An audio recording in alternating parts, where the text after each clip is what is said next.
In a raw frontier landscape scarred by dust storms and broken promises, a desperate young woman named Evelyn McAllister takes one final chance at hope, a mail-order marriage to a man she's never met. But her dream of escape quickly curdles into terror when she meets her cruel husband in the remote mountains of the Dakota Territory.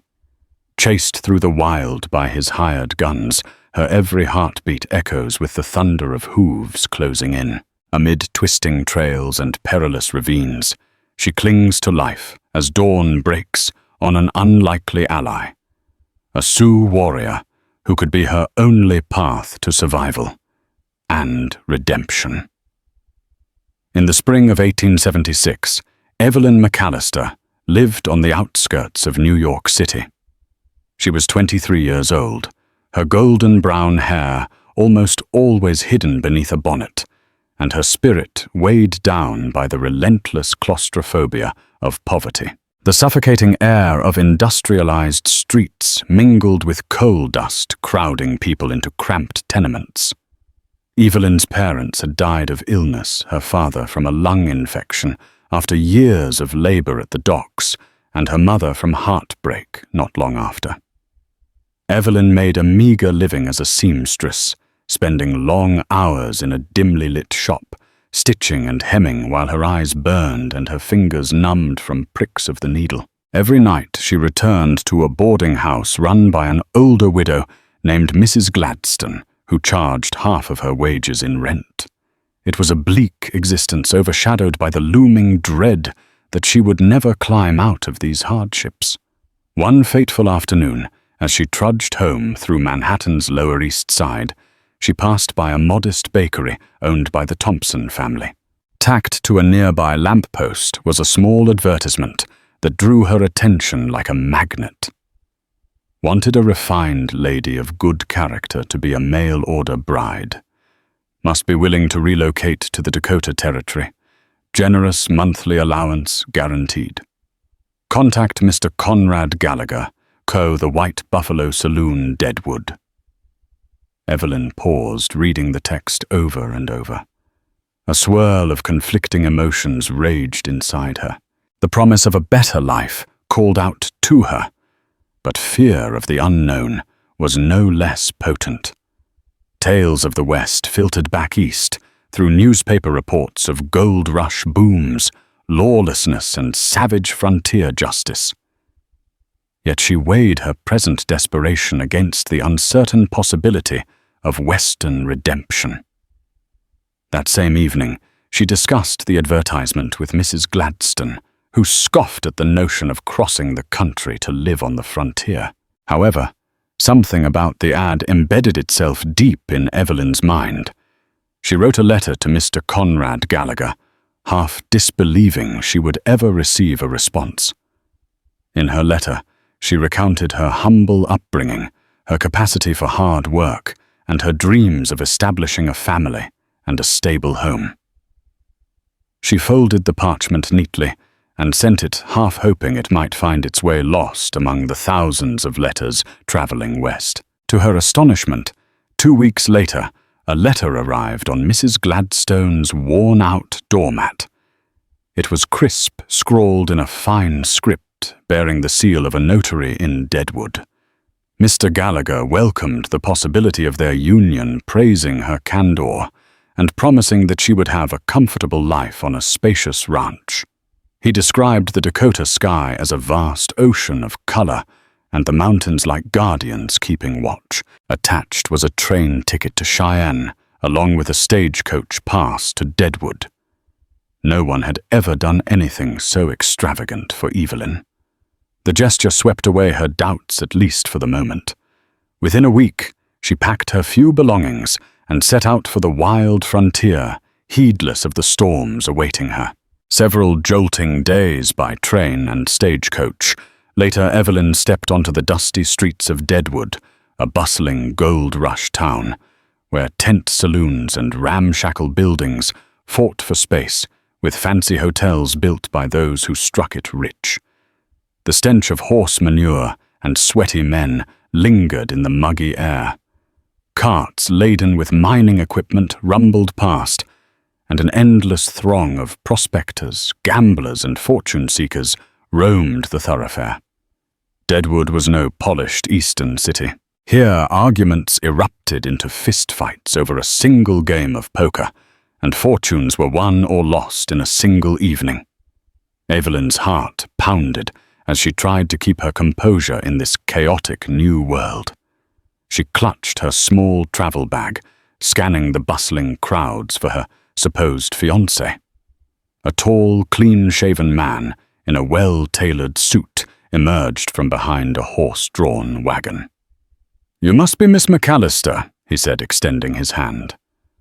"I'm Conrad Gallagher." He was younger than she expected, perhaps in his early 30s, with slicked-back dark hair and keen grey eyes. Yet something about his manner, the slight twitch at the corner of his mouth, or the way his eyes flicked around nervously, unsettled her. Still, she reminded herself that he had paid for her passage and deserved her gratitude. Conrad escorted her to the White Buffalo Saloon, one of the more respectable establishments in town. Inside, he introduced her to some of his acquaintances. A lanky man named Silas Merton, who served as the saloon's bartender, and a flamboyantly dressed gambler known only as Black Jack Bailey. Over a modest supper, Evelyn carefully observed Conrad's behavior. He spoke graciously at first, describing his ranch at the base of the Black Hills, the rolling meadows where they kept horses, and the distant view of the mountains. He boasted of his business ventures, partnerships with traveling merchants and mines. The more he talked, the more he painted a portrait of a future that might have been plucked from her deepest dreams. A home in the wide, open spaces.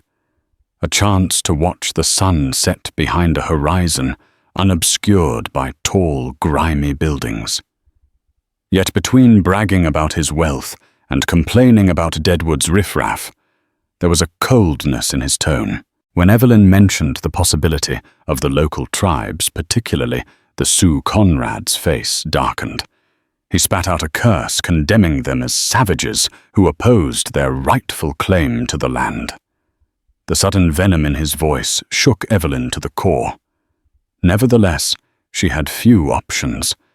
She was alone in a strange and lawless territory, with barely any money of her own. After dinner, Conrad placed a small box in front of her, containing a modest silver ring. "I can't offer you a grand wedding," he said, "but I can give you a decent life. Will you be my wife?" Evelyn, trembling with uncertainty, managed a nod. She slipped the ring onto her finger, swallowing the unease building like a storm in her chest. Within hours they were wed by the justice of the peace. By dawn the next day, she found herself in a rickety wagon rattling down a winding road, leaving Deadwood behind for the promise and peril of an unknown future. The Gallagher Ranch sat at the edge of a fertile valley, flanked by granite peaks. The main house was a decent if modest wooden structure with a wide porch. A separate bunkhouse accommodated 2 ranch hands, Javier and young Mason, who worked with Conrad to manage the horses and the few head of cattle they owned. Evelyn woke each morning to the pale light of dawn, her mind stirring with cautious optimism. Though the ranch was smaller than Conrad had implied, it was still more land than she had ever imagined. Sometimes, she would stand on the porch enthralled by the panoramic sweep of open sky. The fresh scent of pine on the mountain breeze was a daily reminder of the distance she had traveled from her old life. Her chores included preparing meals, mending torn clothes, and keeping the ranch house in order. Occasionally, she rode out with Conrad to check on the pastures. On those rare rides, the land revealed its quiet majesty. Slender streams carving through lush grasslands, forests bristling with evergreen pines and rocky outcrops inhabited by hawks. But these fleeting moments of wonder were overshadowed by the growing discomfort she felt around her new husband. Within the first week, Conrad had shown two vastly different sides of himself. Around the ranch hands or business associates, he was amiable, almost jocular, laughing at their jokes and praising their hard work. But behind closed doors, a darker persona emerged. He would snap at Evelyn for the smallest perceived mistake, a meal too salty, a shirt not folded to his liking. When she tried to question him about some finances or ranch affairs, he grew tense, warning her to stay in her place. Late one afternoon, Silas Merton, the lanky bartender from Deadwood, arrived. He was accompanied by another man named Ezekiel Proctor, a self-proclaimed mountain scout with a menacing air. Evelyn noticed the hush that fell over the ranch hands, the shared looks of unease that passed between Javier and Mason. She eavesdropped from behind the half-open door as they spoke. Conrad mentioned something about mining stakes and protection from marauding tribes. Their voices dropped to hushed tones, and Silas shot an occasional glance toward the house. As the men left, they seemed jubilant, while Conrad looked more determined. That night, Conrad drank more whiskey than usual, and his temper flared like a lit fuse. Evelyn timidly asked if anything was wrong, and he answered by hurling a plate against the wall, the sound of shattering pottery echoing through the small cabin. In a terrifying whisper, he told her never to pry into his affairs again. Evelyn realized with a sinking heart that her new husband was not just a landowner or rancher, but a man deeply involved in dangerous dealings. The biting remarks and unpredictable outbursts of anger hinted at something more sinister beneath the surface. She had come all this way hoping for salvation, and discovered instead that she might have leaped from one set of hardships into something far worse. That night, as she lay awake, listening to the wind moaning over the mountains, she felt truly alone for the first time in her life. Dread became Evelyn's constant companion. She flinched at every slammed door, every scowl crossing Conrad's face. Small kindnesses he had shown early on dwindled, replaced by a scathing cruelty that lurked in every corner of the house. She tried to appease him, cooking his favorite dishes, avoiding topics that triggered his temper. But nothing seemed to stop the slow, sinister unveiling of his nature. One evening after he returned from a trip to Deadwood with Ezekiel Proctor, Conrad's rage escalated beyond words. He slapped Evelyn across the face for answering his question too slowly. Her cheek burned, her spirit flinched. Cowering in her cramped bedroom that night, she realized she could no longer hope to mend this situation. She had to leave, no matter the cost. The next morning, she resolved to slip away. Evelyn packed what few possessions she could fit into a small satchel, a spare dress, a shawl, and a modest sum of money she had been secretly setting aside from the household funds. She knew she had to move swiftly and quietly. Javier and Mason had left at dawn to gather supplies in a nearby town, so the ranch was nearly empty. As fate would have it, however, Conrad rode back into the yard unexpectedly. He caught sight of her creeping from the house, satchel in hand. His face twisted into an incredulous snarl. "Where do you think you're going?" he demanded. Fear slammed into her, but she forced herself to appear calm. "I was going to gather flowers," she lied, voice unsteady to decorate the table. She gestured feebly toward a meadow behind the house. "Liar." He dismounted, boots crunching on gravel as he stalked closer. His eyes flicked to her satchel. "You think I'm an idiot? You're trying to leave me." Before she could react, Conrad lunged and tore the satchel from her grip. Clothes spilled onto the dirt. In a rage, he grabbed her by the arm, dragging her back into the house. She let out a sharp cry, struggling to break free. Once inside, he hurled her against a chair. The impact was enough to make her vision blur. "You ungrateful wretch," he hissed, bending close, his hot breath on her face. "I brought you here, gave you a better life. You don't get to leave." Terror mingled with fury in Evelyn's heart. She glared up at him, tears burning at the corners of her eyes. She wanted to speak, to fling accusations about the lies he'd told, the violence he carried within him. But fear choked her voice. He stormed out to the barn after a final shove, muttering curses. Evelyn realized with a sickening jolt that escaping would not be simple. Conrad was watchful, suspicious, and likely capable of far worse violence. Yet she clung to one resolve: she would not remain under his brutal thumb. If she was to survive, she would have to make a plan more cunning, more daring than a hurried slip into the wilderness. Over the following weeks, tension enveloped the ranch like a suffocating fog. Conrad's menacing unpredictability kept Evelyn constantly on edge.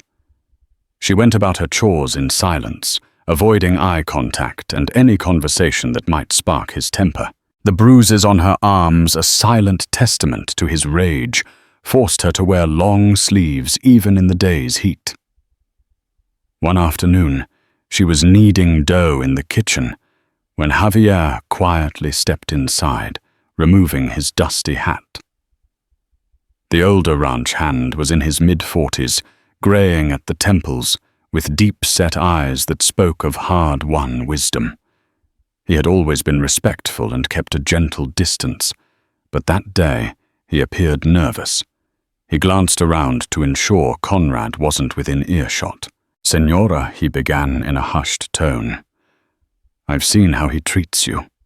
He lowered his eyes as if ashamed to acknowledge the abuse. "I don't like it. Mason neither. But Conrad, he's dangerous.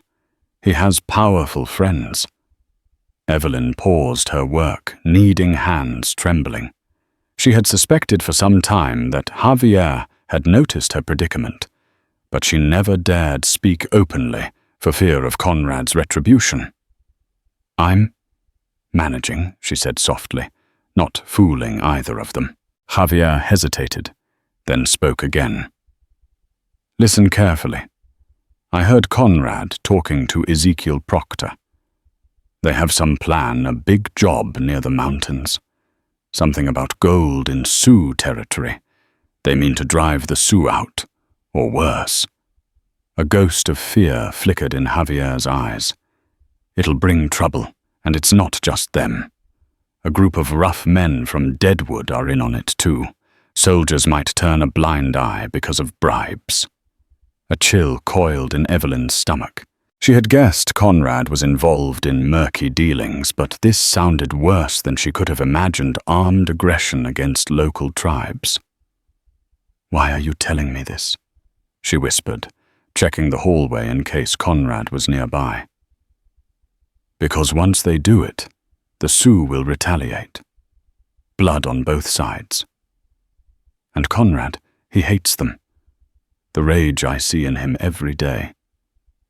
It's a monster growing."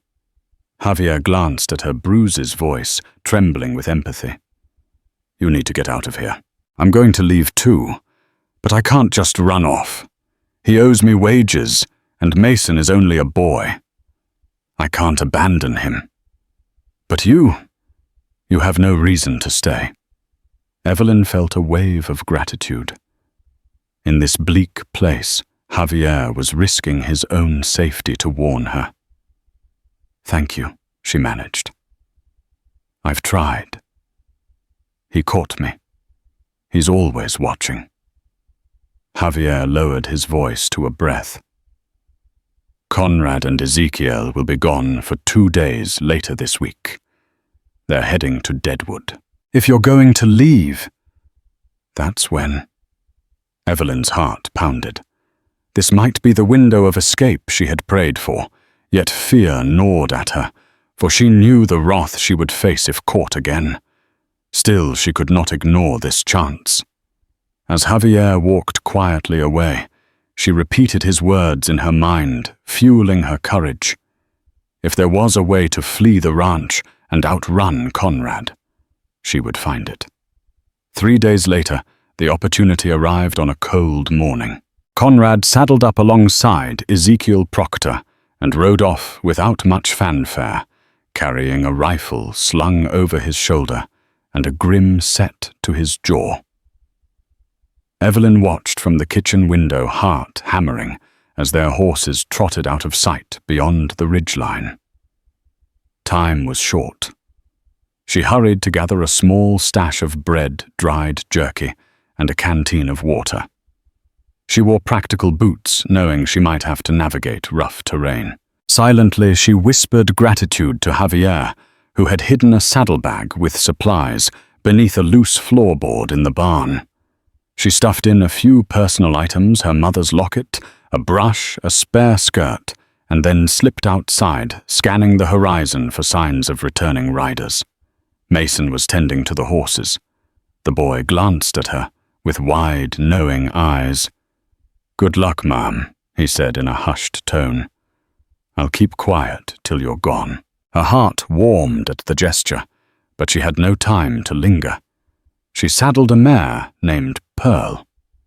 Quietly leading the horse past the main gate, she mounted and spurred Pearl into a brisk trot across the open plain.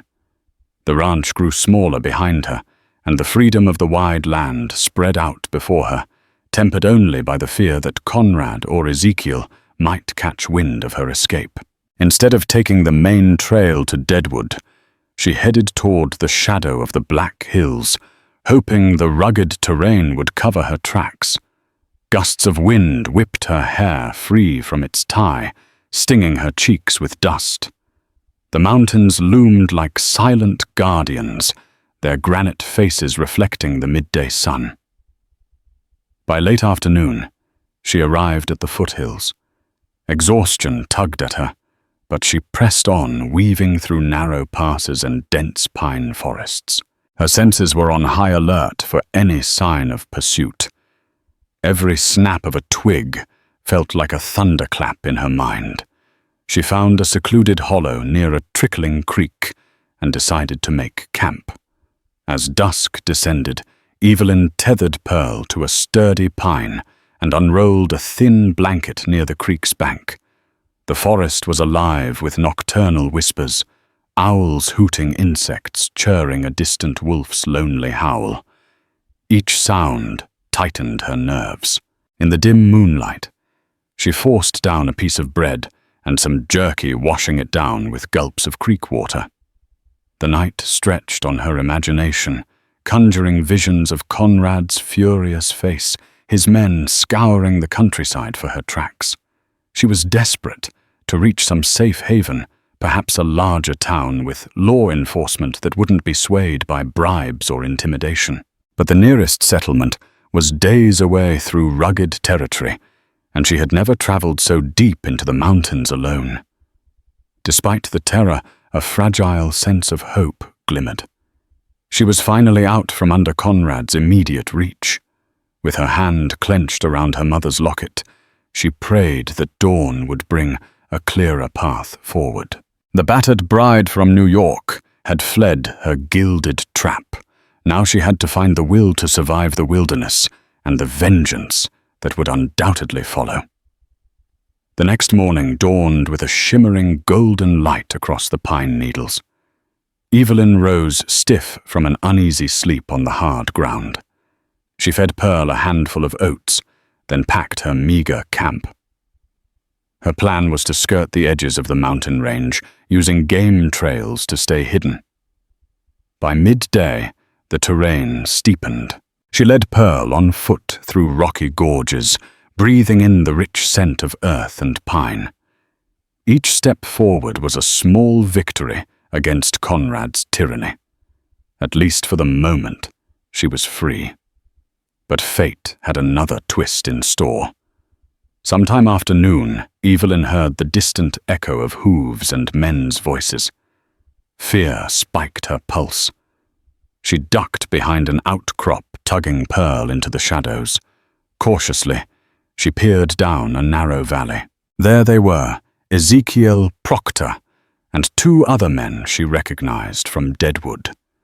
She couldn't see Conrad, but dread churned her stomach. If Ezekiel was here, Conrad might be somewhere close, or perhaps Ezekiel had been dispatched to track her. The men paused at a fork in the valley, scanning the ground for tracks. Evelyn cursed inwardly. The horse's hooves might have left impressions in the soft earth. Her heart raced as she pressed herself flat against the rock. For a terrifying moment, Ezekiel's gaze swept the ridgeline. He muttered something to the others, then continued onward, taking the left fork.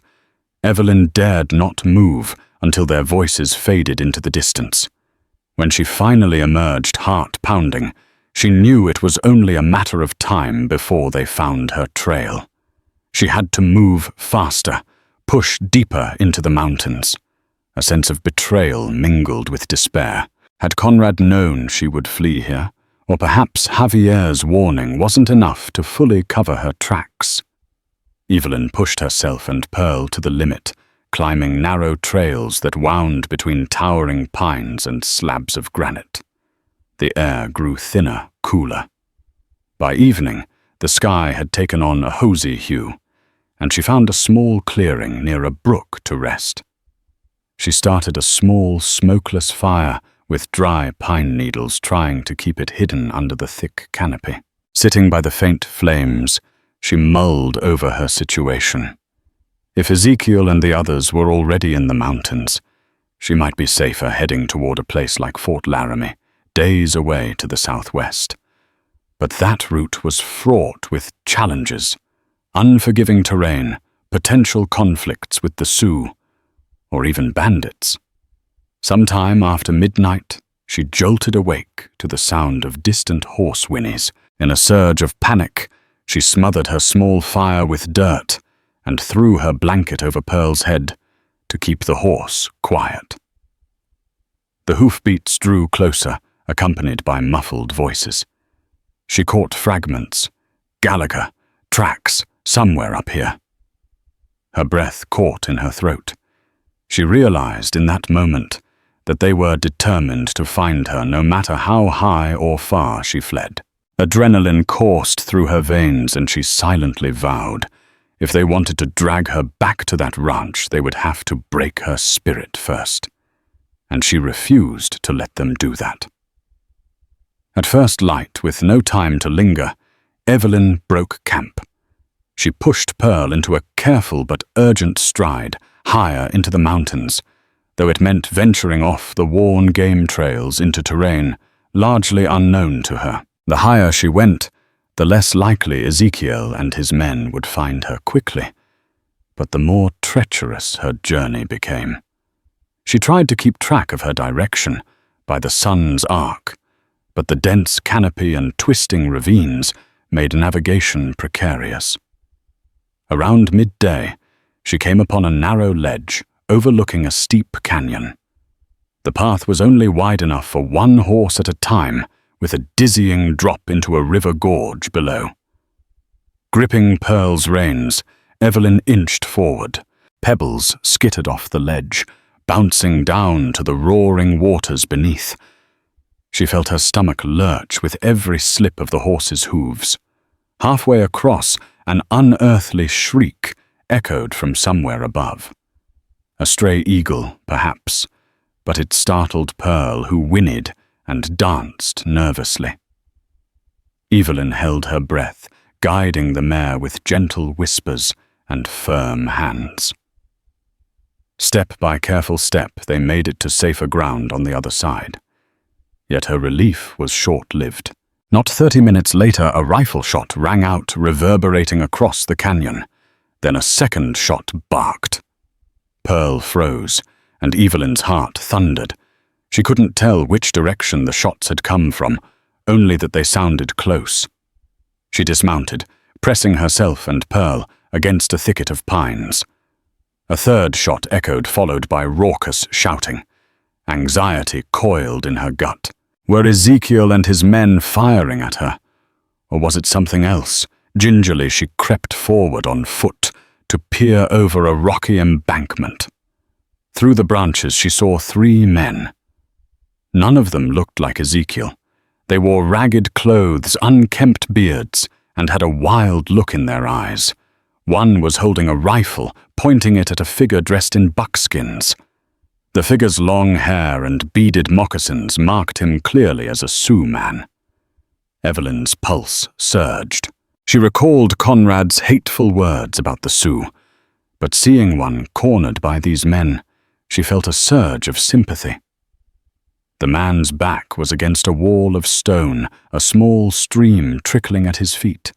Blood stained his right shoulder. One of the ragged men shouted, "Drop your weapon, savage!" The Sioux man clutched a bow, but she could see his strength waning from the wound. Fearful of drawing attention, Evelyn stayed hidden. She had no weapon beyond a small pocket knife. 3 armed men stood before her, apparently intent on killing or capturing the Sioux man. Her heart hammered. If she remained hidden, the man would likely die. If she tried to intervene, would she make any difference at all? As one of the ragged men lifted his rifle to aim, Evelyn's mind flashed to all the cruelty she had endured and how she had so desperately wished for someone, anyone, to help. Steeling her nerves, she clutched the small knife and prayed it would be enough. With a burst of courage, she sprang from her hiding place, yelling at the top of her lungs. "Stop!" All 3 men whirled around their rifles, half raised in confusion. Evelyn's sudden appearance, hair loose around her shoulders, startled them. "Don't shoot!" she shouted again, voice quivering but determined. One of the men narrowed his eyes. "Well, looky here," he drawled, stepping forward. "A lost little lady in these parts." 2 of them exchanged glances, and she felt their leering stares linger on her. She realized with a shudder that they might be as dangerous to her as they were to the wounded Sioux. Still, she had committed to this course. She couldn't back down now. "He's hurt," Evelyn said, pointing to the Sioux man who was staring at her with equal parts bewilderment and distrust. "Leave him be. He's no threat to you." The man who appeared to be the leader, a wiry individual with a scraggly beard, sneered. "Ain't no threat. He's been tracking us all day, probably scouting for his tribe. We can't let him go." Evelyn drew a shaky breath. Then I'll take him with me. I'm lost. I don't mean any harm." She held up her empty hands, trying not to let her voice tremble. "Just let us leave." A rumble of laughter rose among the men. "You and what army's gonna make us the leader?" challenged. He lifted his rifle until it pointed directly at her. In that moment, Evelyn wondered if her life was about to end here on a lonely mountain slope. But luck, or perhaps providence, intervened. A noise from behind the men drew their attention. Suddenly, the wounded Sioux man seized the moment. He gritted his teeth, raised his bow, and fired an arrow so swiftly it was a blur. It struck one of the men in the leg, sending him reeling with a cry of pain. The leader swung his rifle around, but the Sioux warrior, despite his injury, lunged forward with a hunting knife. A melee of shouting, thrashing limbs and dust erupted. Amid the chaos, Evelyn dropped to the ground, scrambling behind a boulder to avoid stray bullets. She heard 2 shots, then a thud. The leader howled in pain. When the dust settled, Evelyn peered out. One man lay unconscious. The leader clutched his shoulder, and the third, with the arrow in his leg, hobbled in retreat. The Sioux warrior stood leaning against the rocky wall. A fresh streak of blood glistened on his torso, but his eyes blazed with fierce resolve. The leader, seeing the tables turned, stumbled backward. "This ain't over," he spat, then hurried to drag his wounded companion away. "Come on, we'll get the others." The men retreated, leaving the Sioux man sagging from his wounds. Evelyn approached cautiously, heart still hammering. She offered him her canteen, and he accepted, wincing with every movement. Neither spoke the other's language well, if at all. With trembling hands, she pressed a clean cloth from her bag to his wound, trying to staunch the bleeding. "Let me help," she said, softly. The Sioux warrior eyed her warily, but desperation forced him to allow her. She feared the men's promise to return with others. They didn't have much time. If he stayed here, he would die or be captured. So mustering her courage, Evelyn called Pearl from behind the trees and looked at the Sioux man. "We go," she said, pointing at the horse, then to the mountains. His expression was a mixture of pain and confusion, but after a moment, he gave the barest of nods. Together they mounted Pearl, the warrior nearly collapsing into her arms, and disappeared into the dense pines. It was an arduous ride, doubly so because the Sioux man struggled to stay upright. Evelyn guided Pearl as gently as possible through a twisting network of deer trails. Late afternoon light slanted through the boughs, casting shifting shadows on the forest floor. The man's breathing was labored, and she could see fresh blood seeping through the makeshift bandage at his side. At last they found a small, well-hidden grove near a creek. Evelyn helped him dismount. He stumbled, nearly falling, and she caught him under the arms. Through clenched teeth, he hissed in pain. She laid him on a soft patch of grass and quickly gathered sticks to build a small fire. In the flickering light, she examined his wounds more closely. A bullet grazed across his side, and an earlier gunshot wound in his shoulder that had only partially healed. She cleaned them as best she could with water from the creek, using strips of her own petticoat as bandages. He grimaced but didn't resist. When her makeshift nursing was done, she finally sat back, exhaustion crashing over her. The man studied her face, eyes reflecting a guarded gratitude. Tentatively, he spoke a single word, voice rough. "Wiyaka." She tilted her head, not understanding at first. He tapped his chest. "Wiyaka." Then he gestured to her, tilting his head in question. She realized he was giving his name. "Wiyaka," she repeated, offering a small smile. She then pointed to herself. "Evelyn." Wiyaka tried to say her name, but stumbled over the unfamiliar syllables. Lynn, he finally managed. Despite the pain etched in his features, he seemed determined to communicate.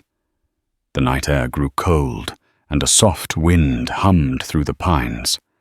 Evelyn added more wood to the fire and retrieved a strip of jerky from her saddlebag. She offered half to Wiyaka, who hesitated before accepting.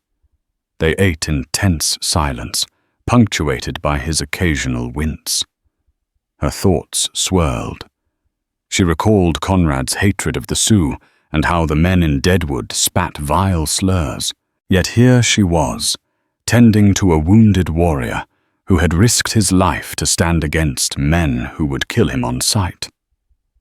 "Thank you," she murmured, though she doubted he would understand. She mimed drawing a bow and pointed to him, then to herself, and pressed her palm to her chest in a gesture of gratitude. He nodded slowly. Then he mimed a horse's reins and pointed at her as if to ask, "Why are you here?" She sighed, realizing the complexity of explaining. In halting gestures and a few English words, she hoped he might know. She tried to convey that she fled a dangerous man, her husband, and now others were hunting her. Though communication was limited, Wiyaka's gaze softened with empathy. In the dim glow of the fire, they shared a fragile understanding. Both were outcasts in these mountains, hunted by ruthless men. A fleeting sense of kinship flickered between them, bridging the divide of language and culture. That night, Evelyn stayed awake, weaponless, aside from her small knife, her heart pounding at every snapping twig. She and Wiyaka were unlikely allies, but perhaps fate had given them this chance to survive together. Over the next couple of days, Evelyn and Wiyaka moved slowly through the mountains, pausing frequently to let him rest. Though his wounds were serious, he seemed to gain strength with each day. Occasionally he would slip into a restless sleep, whispering words in Sioux that Evelyn couldn't understand. She tried to offer what comfort she could, a cool cloth to his forehead, a reassuring hand on his arm. In moments of respite, Wiyaka taught her small snippets of his language. He would point to the sky and say, "Mapia," teaching her cloud. Then he'd gesture to the sun and say. She repeated the words, smiling at his patient corrections. He also showed her how to read the lay of the land, pointing out signs of deer tracks or indicating water sources by the shape of valleys. Their tentative bond grew stronger each time they worked together to secure food or find shelter. Evelyn used her sewing skills to craft a better bandage from her spare dress, while Wiyaka gathered healing herbs he recognized. He crushed them into a poultice, applying it to his wounds with careful concentration. On the third day, however, their fragile peace was shattered. While gathering water from a small waterfall, they heard the distant echo of gunshots once again. Wiyaka stiffened. He exchanged a look with Evelyn, and she knew immediately they were being tracked. They hurriedly packed their belongings and mounted Pearl, but their pursuers were closing in. The horse could only carry them so fast, especially in rugged terrain. They reached a ridge overlooking a wide valley, just as 3 riders came into view, Ezekiel Proctor and 2 of his henchmen. Evelyn's blood ran cold. From the vantage point, she saw Ezekiel scanning the ridge rifle in hand. He pointed toward the cluster of pines where she and Wiyaka were hidden. "They gotta be up there," he shouted, voice echoing in the crisp air. Wiyaka motioned for Evelyn to follow him on foot. He led Pearl carefully behind a rock formation, where the horse would be less visible. Then he crouched low, bow in hand, arrow-knocked eyes narrowed in concentration. Evelyn crouched beside him, heart thumping so loudly she was sure the men would hear it. As Ezekiel and the 2 others approached, Wiyaka gestured for Evelyn to circle around a silent command. She understood as flank them cause a distraction. She swallowed her fear and crept through the pines, reaching a spot behind the men. Just as she rose to throw a rock to distract them, her foot slipped on loose gravel, sending a cascade of pebbles tumbling down the slope. "Over there," shouted one of the henchmen. They whipped around, rifles raised. Evelyn's blood pounded in her ears. She dived behind a boulder, just as a bullet whizzed past, striking the trunk of a nearby pine. Wiyaka unleashed an arrow, catching one man in the arm. A cry rang out. Chaos erupted. Ezekiel fired blindly into the trees, cursing. Wiyaka fired again, and the second henchman fell with a shout, dropping his weapon. But Ezekiel was quick reloading and sending a bullet that tore into Wiyaka's leg. The warrior staggered with a muffled groan, dropping to one knee. Before Ezekiel could finish him off, Evelyn leapt out, screaming, "Stop!" in a voice hoarse with desperation. She hurled herself at Ezekiel's rifle arm. The gun went off with a thunderous crack, the bullet ripping into the ground just inches from Wiyaka. Ezekiel spun and backhanded Evelyn with shocking force. She hit the ground hard, tasting blood in her mouth. Dizzy and in pain, she looked up to see him standing over her rifle butt, lifted like a club. That was when Wiyaka, bleeding and grimacing, seized an arrow from his quiver, and with a final burst of strength, drove it into Ezekiel's side. The man bellowed, dropping his rifle. He staggered, clutching the arrow shaft. Evelyn scrambled away as Wiaka slumped, clutching his wounded leg. Ezekiel fell to his knees, cursing at the sky before he collapsed unconscious, or worse. Breathing ragged, Evelyn crawled to Wiaka's side. His eyes fluttered, and he nodded faintly. 2 of their pursuers lay incapacitated. The 3rd had fled in the confusion. They were wounded, yes, but alive. The mountain air felt both savage and liberating. "We must go," Evelyn whispered, tears mixing with dust on her cheeks. Wiaka blinked in agreement. Even injured, they couldn't stay. Somewhere out there, Conrad was still a threat. And now, more than ever, they had to keep moving. The final leg of their escape was slow and harrowing. Wiaka could hardly walk without help, and Pearl struggled to carry both of them on narrow trails. Still, they pressed on, guided by Wiaka's instinct for survival and Evelyn's unwavering determination. They skirted around hidden valleys, moving southward toward rumored Sioux camps, where Wiaka hoped to find help. Along the way, Evelyn tended his wounds with fresh bandages. The rugged terrain tested their resilience to its limits, but neither would give up. At last, one misty dawn, they came upon a secluded meadow, dotted with teepees and a handful of grazing horses. Smoke curled from several cooking fires, and figures moved in the early light, tending to daily tasks. Wiaka's eyes brightened at the sight of his people, and he managed a wan smile at Evelyn. Cautious warriors approached, bows and rifles at the ready. Upon recognizing Wiaka, they rushed forward. Concerned voices and hurried gestures filled the air as they carefully lifted him off Pearl. An older man with lines of wisdom etched on his face clasped Wiaka's hand, and a woman who appeared to be a healer tended his wounds. Evelyn hovered uncertainly, unsure if she was welcome or seen as a threat. However, when Wiaka spoke her name, Eve Lin, and explained in halting English that she had saved his life, the warrior's expressions softened. Several women guided her to a teepee, offering food and a place to rest. Overwhelmed, Evelyn sank onto a blanket, tears of relief slipping down her cheeks. Days passed in a haze of recovery. The Sioux community treated Wiaka with herbal medicines, slowly drawing out the infection and stitching his injuries with practiced skill. Evelyn, too, was nursed back to health, her bruises and exhaustion gradually fading. She found herself in the surprising position of being protected by a people her husband had taught her to fear. The irony was not lost on her.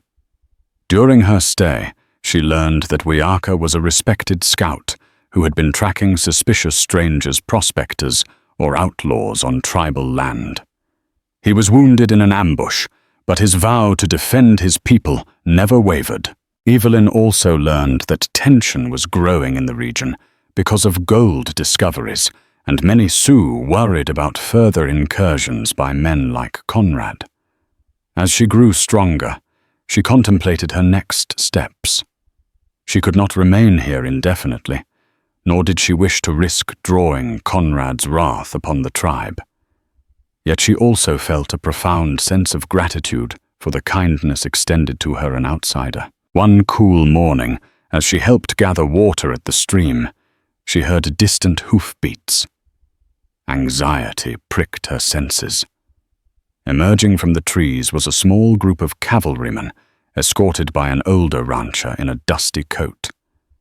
Evelyn's heart pounded. Had Conrad found her? But as they drew closer, she recognized the rancher, James Allison, a respected figure in the Dakota Territory, known for mediating disputes between settlers and the Sioux. James dismounted and spoke calmly with the tribe's elders, offering supplies and forging peace.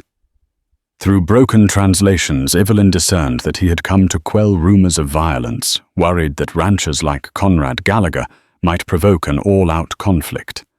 When James caught sight of Evelyn, battered and standing among the Sioux, he did a double take. "Miss, are you all right?" he asked gently. She gazed at him, tears welling up. Here was someone with enough influence to help her break free from Conrad's iron grip. If only she could speak the truth. And so on that day, under the vast Dakota sky, Evelyn found the courage to share her story with a man who might finally deliver her from the darkness that haunted her. With Wiyaka's blessing and the tribe's permission, Evelyn accompanied James Allison and his cavalry escort back toward the settlers' territory. Throughout the ride, she relayed her harrowing experiences, her arrival as a mail-order bride, Conrad's escalating cruelty, and her flight through the mountains. James listened intently, a mix of disbelief and sympathy etched into his weathered features. As they neared Deadwood, Evelyn's anxiety mounted. She recalled Conrad's network of dangerous associates, including Silas Merton and Ezekiel Proctor, who might still be alive and vengeful. Yet James assured her that he would personally vouch for her safety and present her case to the local authorities, including Sheriff Seth Bullock, a man of growing reputation in Deadwood. Upon arriving in town, James escorted Evelyn to the sheriff's office. The bustling main street thrummed with activity prospectors, lugging sacks of ore gamblers, staggering out of saloons and wagons creaking under the weight of goods. Evelyn's heart pounded as she walked past the White Buffalo Saloon, recalling her ill-fated wedding dinner. Sheriff Bullock was a tall man with a steely gaze and a mustache that accentuated his stern expression. He sat behind a cluttered wooden desk, listening quietly as Evelyn recounted everything she had been through, including the times Conrad struck her and threatened her life. James corroborated her story, adding that he had been aware of rumors regarding Conrad's involvement with illegal gold claims and intimidation tactics. "We'll need proof," the sheriff said, folding his arms. "Statements from you, from the ranch hands, from anyone who's seen what he's done. The law's tenuous here, but if we gather enough evidence, I can arrest him." Evelyn nodded, hands trembling. "Javier?" "Mason," she murmured. "They might help." They saw the bruises. The sheriff stood, tipping his hat. "We'll find them. In the meantime, you'll stay where Conrad can't get to you." "James, can you provide lodging?" James nodded. "I have a small cabin on my ranch. She'll be safe there." Relief warred with fear inside Evelyn. Safe at least for now. But the idea of confronting Conrad in a court of law, such as it was in Deadwood, made her stomach churn. She wanted to run away entirely, leave the Dakota Territory forever. But she also knew that men like Conrad would continue to terrorize others if no one stood up to them. Over the next few days, Evelyn stayed at James's cabin. Javier and Mason, summoned by Sheriff Bullock, confirmed her account, describing Conrad's violence and his hush-hush dealings with outlaws. That was enough to secure a warrant for Conrad's arrest. The sheriff and a small posse rode out to the Gallagher ranch, determined to bring him in. But when they arrived, Conrad was nowhere to be found. The ranch was almost deserted, the bunkhouse empty. A single note pinned to the door read, "Tell your sheriff to stay out of my affairs, or blood will spill." It was signed with a crudely drawn G. Evelyn's blood turned to ice when she heard the news. Conrad was on the run, and he would surely blame her for his downfall. As James Allison said grimly, "He's wounded, cornered, and dangerous. We'll find him. But God help us if he finds you first." Days stretched into weeks. Evelyn remained under James Allison's protection. She helped around the ranch, trying to regain some semblance of normalcy. Yet each snap of a twig or far-off hoofbeat made her startle heart rattling in her chest. She knew Conrad was out there, an invisible storm on the horizon. Meanwhile, law and order in Deadwood remained tenuous at best. Sheriff Bullock and his deputies searched for Conrad, scouring mining camps, saloons, and stagecoach lines. Rumors floated in from traveling merchants that a man matching Conrad's description was drifting south, possibly attempting to leave the territory or regroup with allies. One late afternoon, as the sun dipped behind rolling hills, Evelyn was out in the pasture feeding James's horses. The air was cool and smelled of hay. She heard a faint noise that prickled her intuition, hoofbeats distant yet closing in. She called out to James, but he was in the barn, too far to hear. Stepping away from the corral, she peered down the dirt road leading to the ranch. A lone rider approached at a slow pace, slumped in the saddle. Her pulse hammered when she recognized the figure, Conrad Gallagher. He looked haggard with a bandage wrapped around his arm, clothes stained with dirt and blood, his eyes sunken and wild, fixed on her like a hawk spotting prey. She froze in terror. Conrad dismounted clumsily, nearly falling before he caught himself. He pulled a revolver from his holster, leveling it at Evelyn. "You thought you could ruin me," he rasped. "You and that meddling sheriff." Evelyn swallowed hard, hands shaking. She cast a glance at the barn, hoping James would emerge. Conrad's gaze followed hers, and he gave a twisted smirk. "You're alone, aren't you?" A cold wind swept across the pasture, rustling the tall grass. Evelyn tried to speak, her voice quavering. "Conrad, it's over. The sheriff has a warrant for you. You can't." He cut her off with a snarl. "Shut up. You and that tribe, you cost me everything. I had deals, fortunes lined up. Now I'm a hunted man because of you." She took a cautious step back, but he advanced, the revolver glinting menacingly in the fading light. Desperation churned in Evelyn's belly. She had no weapon, nothing but a pitchfork leaning against the corral fence. Suddenly a shot rang out from behind Conrad. James Allison stood at the barn door, rifle aimed. "Drop the gun, Gallagher," he shouted. "I won't warn you twice." Conrad whirled, firing wildly. The bullet whizzed past James, splintering the wooden door. James squeezed the trigger, and his rifle cracked. Conrad stumbled, a red stain blossoming on his shoulder. He screamed in pain, but the adrenaline of hatred still fueled him. Turning back to Evelyn, he fired again. Time seemed to slow. She dove sideways, feeling the searing heat of the bullet graze past her arm.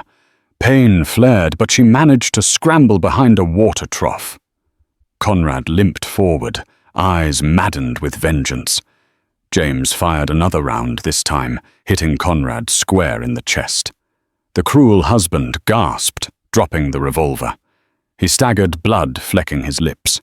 Collapsing to the ground, he locked eyes with Evelyn one final time. A twisted blend of rage and disbelief etched his features. Then, with a rattling breath, he went still. Evelyn pressed a shaking hand to the wound on her arm, adrenaline surging through her. She scrambled to her feet.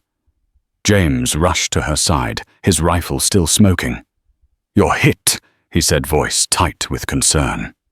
She stared at Conrad's lifeless body, torn between shock and a surge of profound relief. At last, the man who had wreaked such havoc was no longer a threat, and she was free. In the days after the shootout, Evelyn's wound was treated by Dr. Theodore Glenn Deadwood's trusted physician. Though the sting of Conrad's final glare still haunted her, relief began to settle in. For the first time in years, she felt safe. Sheriff Bullock arrived with his deputies soon after. After examining the scene and taking statements, he ruled that James Allison had acted justly in Evelyn's defense. No charges were filed. With Conrad gone, Evelyn was free from fear, from control, from the shadows of her past. The Gallagher ranch went into legal limbo, and Evelyn, wanting no ties to that cursed place, sold off the remaining horses, keeping Pearl her faithful companion. The money was modest, but it was hers. Javier found work on nearby ranches. Young Mason started apprenticing in town, far from the violence he had known. Wiyaka recovered fully. Through James Allison's help, early peace talks began between the Sioux and local settlers, fragile though they were. Wiyaka sent a message inviting Evelyn to visit his camp, a sign of gratitude and respect. One morning, Evelyn stood outside James's cabin, the cool mountain wind brushing her face. She looked to the horizon and realized she finally had choices. She could return east, move further west, or help mediate between cultures. The possibilities stretched out like the open plains. Her thoughts drifted back to the ad that started it all, a mail-order bride ad pinned to a New York lamppost. That choice, reckless as it had been, had forged the steel of her spirit. The pain, the escape, the courage to fight back all had brought her here. The mountains no longer felt like prison walls, but like sentinels watching over her rebirth. Tomorrow, she would pack her bag, mount Pearl, and ride not out of fear, but forward into the life she chose for herself. The wild frontier tested Evelyn McAllister in every way, her faith, her fortitude, and her very will to survive. From the desperation of a mail-order bride to the terror of an abusive husband's pursuit, she braved impossible odds. Yet amid the rugged mountains, she found unlooked-for kindness in a Sioux warrior's courage, and in the empathy of ranch hands and honest townsfolk who risked their own safety to protect her. In the end, the West's stark beauty mirrored Evelyn's own transformation. Out of hardship rose a stronger, more resolute spirit. If this tale of danger, resilience, and hope captured your heart, please consider supporting us. Like, share, and subscribe to our channel so we can continue bringing you stories that celebrate the unyielding human spirit. Your engagement helps us reach more listeners, fueling our passion for delivering timeless tales of courage and survival in the American frontier and beyond. Thank you for tuning in.